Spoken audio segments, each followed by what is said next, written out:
Hey.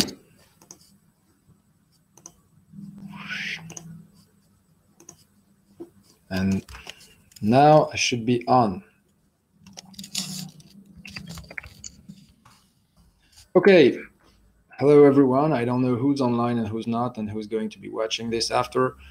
I'm Julien, and I'm here to talk to you about tracking DDR ECC issues on a standalone app. So I work for a company named Fermat that's doing hardware and software and based in Paris and Basel, Switzerland. We develop an analytic engine fully integrated with high-capacity flash-based storage. It's from the website. So during my work, I've been facing the bug that I'm going to talk about and explain how I got to understand a bit more about the context and what was actually happening.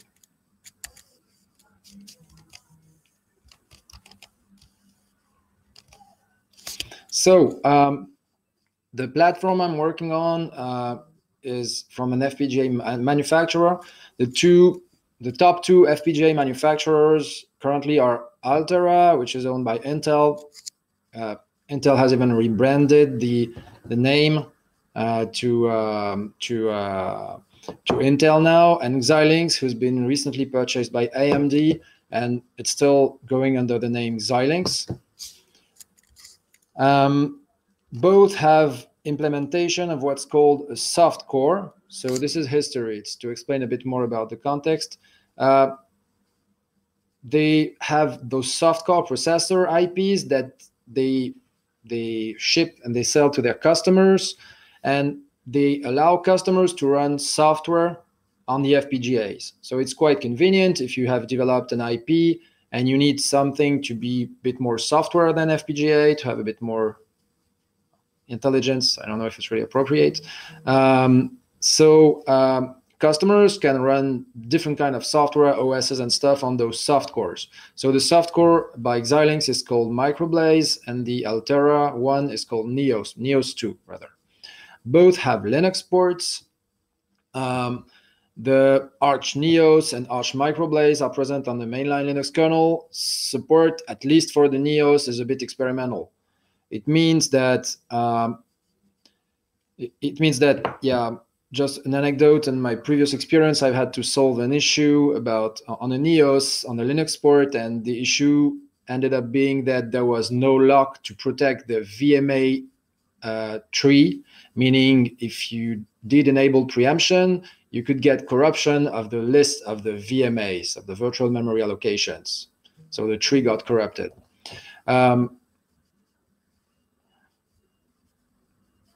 So just to show it was a bit experimental. So those soft cores have issues. They are a bit slow. They cannot reach the level of performance that an SoC can, like implementing something that's comparable to a recent Cortex-A in an FPGA is quite challenging. So the Neos and Microblaze are not very high performance. And also, since there are different architectures, I guess it's more complex to integrate into the Linux kernel and the mainline and demand a lot of maintenance work, reason for the experimental ports.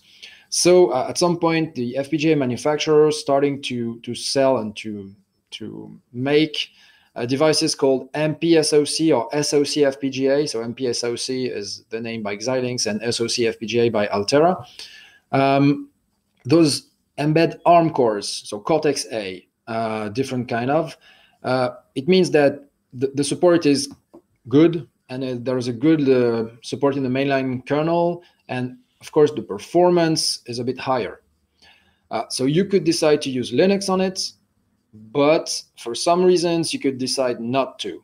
So Xilinx and Altera provide development kits to generate lightweight BSP and HAL, and you can run FreeRTOS or standalone, meaning some sort of bare metal, on one core, of course, because I'm not sure it's really adequate to run standalone or FreeRTOS on multi-cores.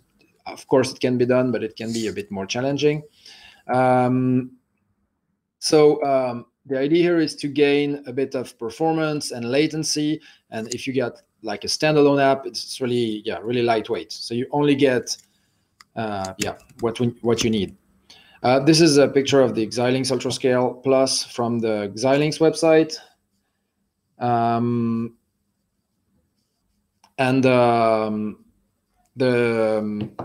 So let me check if things are still working.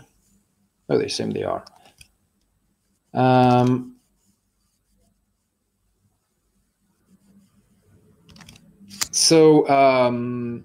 Yeah, things seem to be working. So the UltraScale Plus embed quad-core ARM Cortex-A53, a few other peripherals. They can do DisplayPort stuff. Everything is in the part called the processing system, or PS, which is hard-coded. On the other side, you get programmable logic, meaning what you actually design with your FPGA, and you can put there. And then your ARM cores, A53, or even the R5F, can interact with those peripherals and do what you want, basically.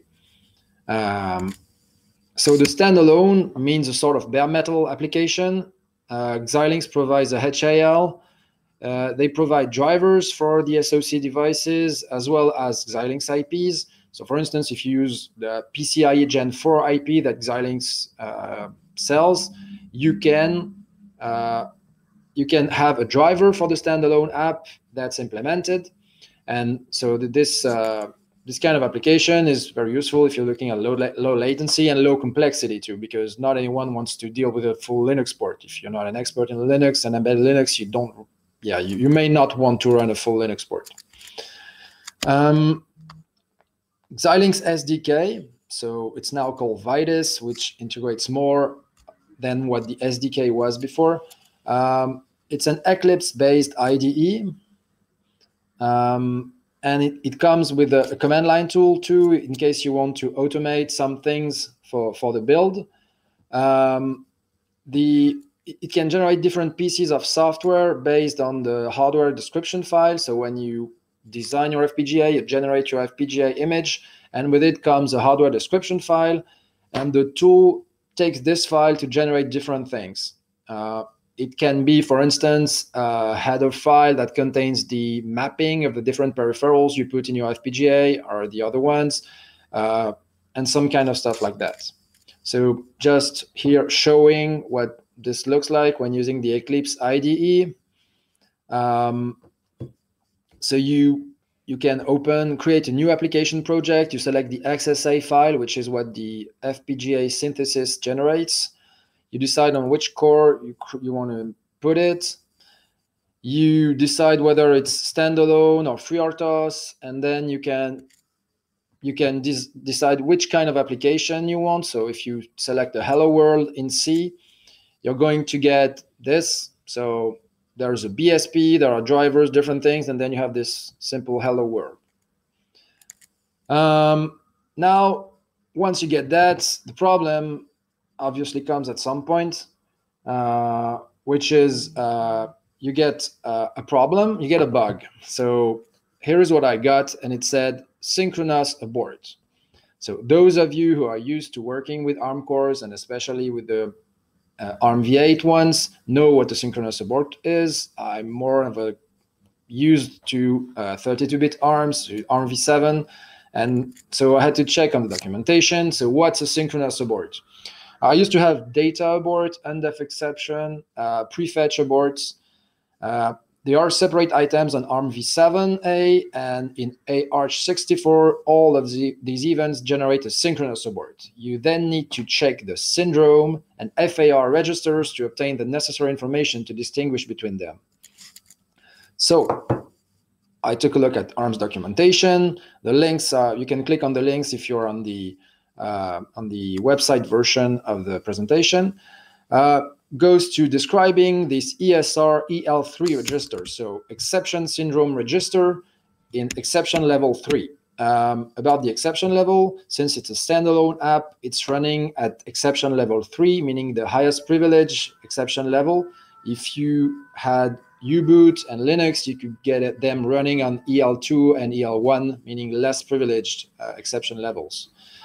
So this exception syndrome register gave me different kind of values. So on my crash, I had this value, which meant the exception class 1100101, etc. What's to be noted is that the ISS valid flag was not set, meaning whatever's in the ISS is not valid. So I couldn't use that. Checking the exception class. So the exception class is here. Let's check what it is. So it said data abort taken without a change in exception level. It could be used for MMU faults generated by data excesses, alignment faults, other than those caused by stack pointers misalignments, synchronous external aborts, including synchronous parity or ECC errors. You seem to know where it's going, but anyway. Other information about the crash, it happened randomly after a few hours. The link register was at different location in the code, meaning it didn't happen in a fixed place. And the fault address register, which indicated which address was causing the exception, was pointing at addresses that looked perfectly valid. They were mapped, they were inside the, they were perfectly valid.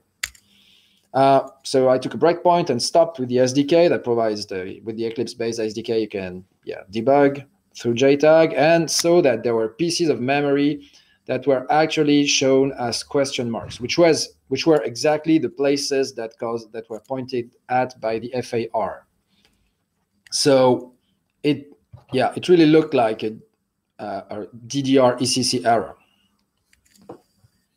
So to check that, you have to check on the registers. So all of this is not provided by Xilinx. You get to do that on your own.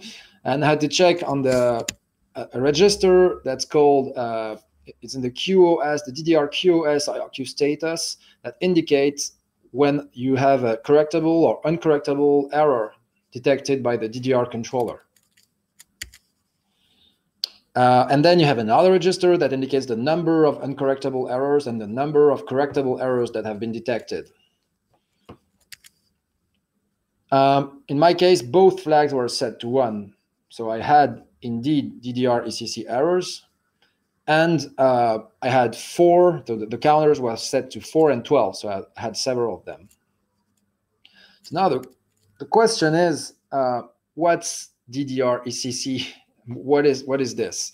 I was used to work on products where when you had a problem with the DDR, you were just doomed.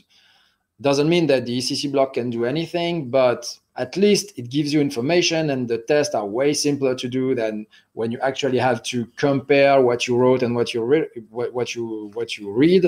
The ECC block does that for you. So it's an encoder and decoder that can detect and correct single-bit errors and can detect double-bit errors. Yeah, it cannot fix double-bit errors. What it looks like is that you have some bits that are dedicated to the ECC.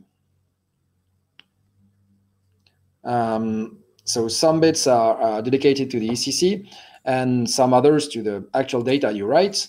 And when you write anything to the DRAM, it calculates an ECC and puts it in the ECC part, so that when you read this area back, this address back, it compares the ECC that's stored there and the ECC that it computes again. So it means that the ECC errors can only happen when you read. They do not happen when you write. It also means that at startup, the system needs to write the whole memory with a pattern so that the ECC bits get initialized. This is done in the standalone app by a part called the FSBL, first stage bootloader, that uses a DMA and writes a known pattern to all the memory. The pattern is actually dead beef in case of the Xilinx standalone app.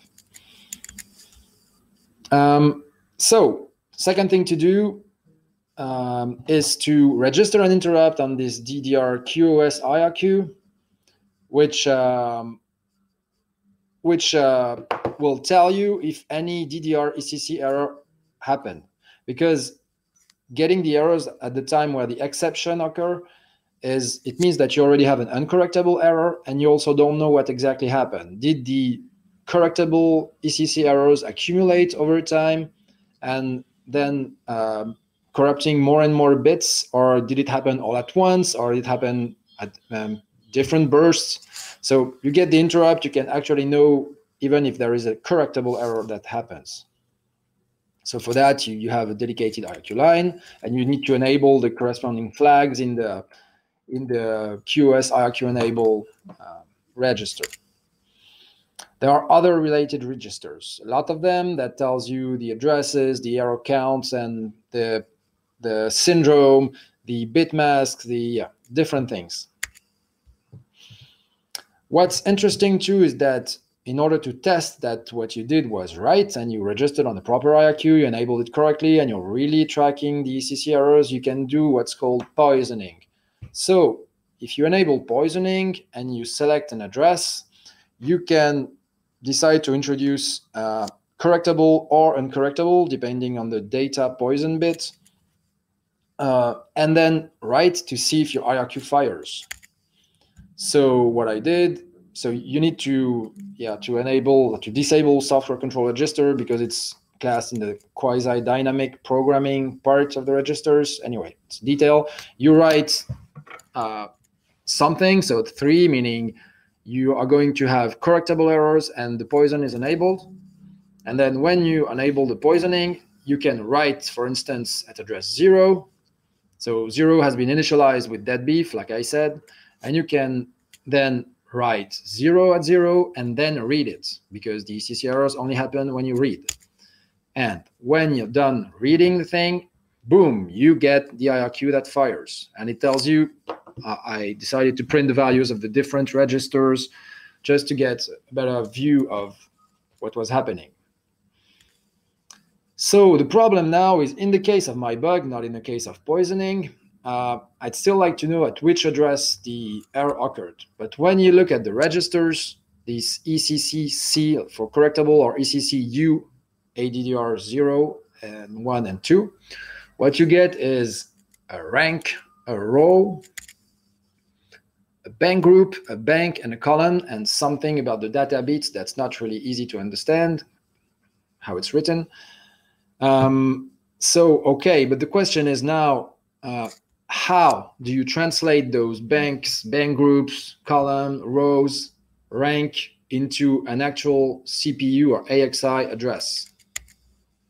So what we have is a DDR4. So let's take a look at the DDR4. Here you can see that you have, first, that you have only 13-bit address. So you know it's not going to be a single address that you write, but you have 14-bit address, sorry. You have bits for the bank group, bits for the bank, you have a chip select, and you have data and data strobe. So the strobe is basically a data enable. That's called in the DQ in the lower right corner. What are banks? So banks speaks by itself as sort of, so you have bank groups and banks that contain the lower units. So they sort of, so this is what it looks like on the chip side. And between row and column, which are the lowest units apart from the bits, but in the wires, you have the rows and the columns. So this is what it looks like. You have a data buffer, and then you select between the row and the column. So it means that the address you're going to send can either be a row or a column, depending on other commands. You also can do what is called depth cascading, and which is the reason why you have those ranks, and it's done with chip select. So if you use chip select 0, the rank 0 is going to be addressed, and if you use rank chip select 1, you're going to address rank 1. This is the case of the dual die, meaning 2 ranks. You can also do what is called width cascading. So you can split the data lines into different chips, and it will write only the bits in question in the corresponding chips, which is exactly what we're doing with the ECC, by the way. It's a detail, but what we're doing is we have a separate chip for the ECC. So this is what the address bus topology looks like for the DDR4 bus. So you see you have several chips. There's a single address line that goes to all the DRAM chips, and you have one data bus for each DRAM chip. and there is a termination impedance at the end of the address bus. This is important, and we'll get back to that later. So the question is, how do you translate from logical to physical address? We have on our device 16 gigabytes of memory, which goes into 34 bits. When you read on the DDR, you access to data on 64 bytes bursts, which is 8 times 64 bits words. Those are usually, and more than usually, they are aligned on the cache line. It's not difficult to understand why, but those means that the unit of the cache line is exactly the one of the DDR bursts, meaning it simplifies everything when you have to deal with cache lines. It's not important in the current application, but it is in general. Bytes 2 to 0 are unused because we have 64 bits and there are 8-byte words. There are still 31 bits left to map into rank, bank, group, row, bank, and column. In order to know that, after looking for quite some time, I found information that you actually had addr map registers, which indicate how to translate those addresses into rank, bank, group, bank, etc. And the opposite. So if you look at them, you'll see how simple it is, like select the HIF address bit used as rank address bit 0. Internal base 6, select the HIF address bit is determined by adding the internal base to the value of this field. If set to 31, rank address bit 0 is set to 0. So anyway, you have 12 registers like that to interpret. I ended up writing a small program to do it because it's really not easy to do it by hand. And I ended up with this mapping. So it meant, so you have the bits from 33 to 3 and the rank with the corresponding bits. So rank was the highest, the most significant bit, which is not a surprise since it's also the highest in the hierarchy of groups in the DDR logical chips. You then have the row, which is more surprising, then the bank, okay, and then the bank group is actually split in 2. Then you have, so yeah, it's not like very straightforward. I could not have guessed it in any way. And I think, because I'm no hardware developer, that the bank group being split is some kind of optimization regarding how much energy you spend reading and writing or something like that. So now that you get back to the ECC correctable address 1 that you get, you also have those beats. So there are actually 8 beats in each access to do. So 8 bits multiplied by the 64. So the 8 bytes means the 64 bytes of the burst. There are 12 bits for the column address. There are 8 bits of data for each command. So bits 2 to 0 of the column will always be 0. And they actually are used to say whether the ECC error happened on bits 0 to 3 or bits 4 to 7. Then you can read the bit number in the ECC stats when you get the error, and it tells you the exact bit where the error occurred. There's also a little subtlety in that the address space is not contiguous in the Zinc MP, so the UltraScale Plus. You have 2 gigabytes on low memory, then you have peripherals, and then you have at the top, there are 14 gigabytes after the 8 with a lot of 0 address. And the peripheral maps to the 32 bits addresses, I think, are there because they are accessed by 32-bit cores. So the Cortex R5 or the PMU, which is actually a soft core, a microblaze that we mentioned before. So there's also another translation needed. So now at this point, I'm able to get the address of the ECC error. I'm also able to poison the address to make sure of what exactly that my test is the ECC IRQ is working. I've done more testing, and what actually my test shown was that ECC errors happened in bursts. They do not accumulate, and they happen only after a few hours. And it really looked like a hardware issue. I could not just call the hardware team and say, okay, this is your problem, because it's really not easy to spy on a DDR bus. It's very high frequency. If they had to record what was going on there for hours and then check what the signals were, I don't think it's even technically feasible. So the question was how to make the ECC errors appear more rapidly, because a few hours is too long.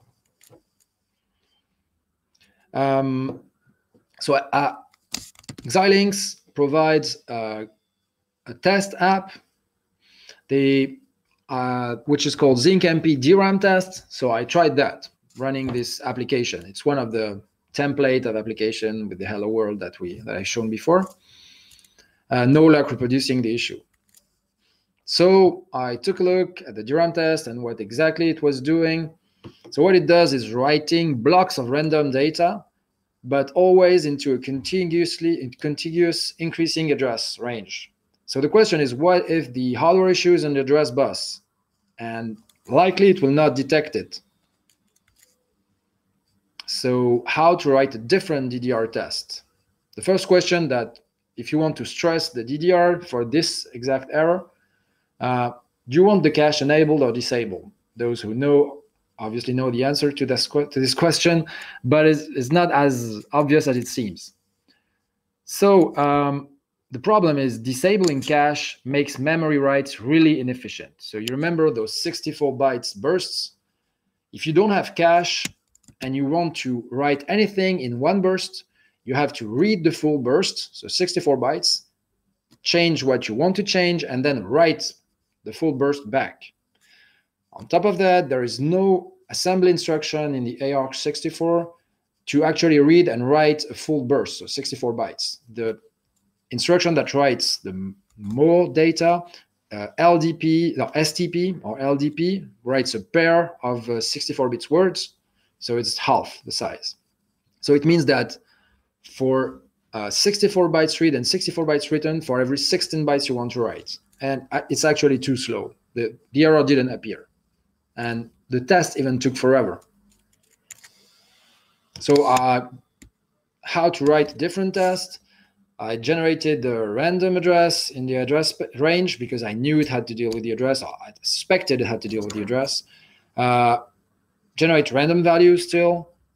I wrote the full cache, flushed it, invalidated. Not really, actually, but I'll come to that later. And then read the data back so that the ECC errors occur when I read. So what I did was something like that. Writing, then invalidating, then reading. The little salty here is that the invalidation of the cache, so there is no actual flush instruction on the AArch64. There's only invalidate, clean. So what the invalidate function does actually does a clean plus invalidate.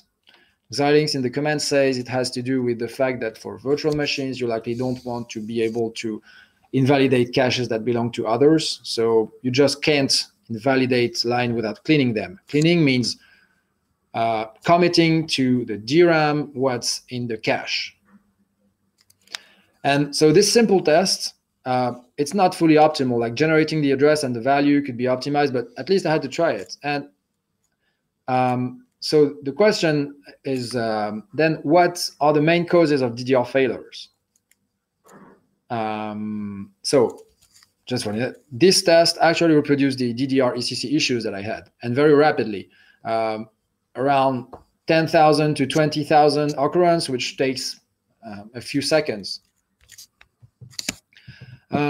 What was the question now is what's the cause, what are the main causes of DDR failures?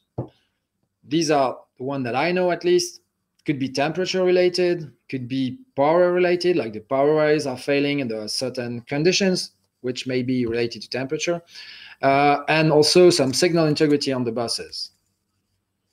The temperature tests and measurements show no correlation between the temperature and the appearance of DDR ECC errors, the ones I had.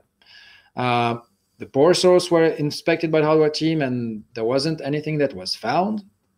So what you do when you suspect a signal integrity issue is you lower the frequency on the bus. So we had a generation of a software with only half the the DDR frequency, so from 1200 megahertz to 600 megahertz, and it did make the issue disappear, or at least it seems so. Even lowering the frequency to 1000 megahertz made the ECC errors disappear in the DDR. So the question now is, what actually was the issue? If you remember what I had on the DDR bus, this is the schematic of the address bus. There's this termination line. So it means that if you get it wrong some way, you can get a reflection when you write addresses. And it was particularly, it matched what I was seeing, because I only needed to generate, to try to write to two different addresses in the loop, to buffer in two different addresses on the DRAM to make the ECC errors appear. So there was actually a problem, a hardware problem on the address bus, and the hardware team found it, and yeah, and now it's fixed. So the problem was the line termination. Conclusion. I used to work on products where when you had a DRAM issue, you were really in bad position. It's not great now, but at least the ECC gives you the power to do some very intensive tests. So if you normally want to test that the DDR is working, you write a pattern or different kind of patterns, and then you read them back, and then you compare the different data that you read and wrote. The problem is it takes some time to compare data, and with the ECC, while you still have to write and then read after, you have this whole comparison task that done by the hardware. So it allows you to go very fast in reading and writing, and it also can tell you where the error actually occurred. It's also, of course, useful in the case of errors that do happen without a real hardware issue. For instance, after I don't know how many billion of hours, you can have bit flips somewhere in the DRAM, and this can allow you to fix the bit flips. It's been an interesting journey in the different part of the DDR system. It's very interesting to take a look at that. The talk was likely going a bit fast for you to grasp everything about the DRAM, but all the links in the presentation can get you to different explanations, different registers in case you're really interested, and especially in case you encounter such an error on the Zinc MP device running on Standalone app. Normally, I can't hear any of you, so I'm going to ask if there are questions. So if you have questions, I'm here.